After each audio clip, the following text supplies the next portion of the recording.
Lalo pong tumaas ang tsansang maging bagyo ang low pressure area. Ayon po sa Pag-asa, posible itong maging bagyong Auring at patuloy na hahatakin ng habagat.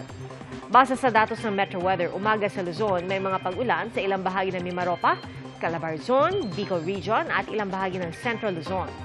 Pwedeng maulit ang mga pag-ulan sa hapon at kasama na rin ang ilang lugar sa Northern Luzon. May malalakas na ulan kaya maging handa sa posibleng baha o landslide. Dito po sa Metro Manila, mataas din ang tsansa ng pag-ulan bukas. May mga pag-ulan din sa Visayas bukas ng umaga. Pero mas malawakan pagsapit na po ng hapon. Mas ramdam ang maulang panahon sa Western Visayas at Negros Island region. Sa Mindanao, may tsansa rin ng ulan sa hapon, lalo na sa Zamboanga Peninsula, Northern Mindanao, Caraga at ilang bahagi ng Sorsogon. Patuloy na umantabay sa mga updates sa mga susunod na araw.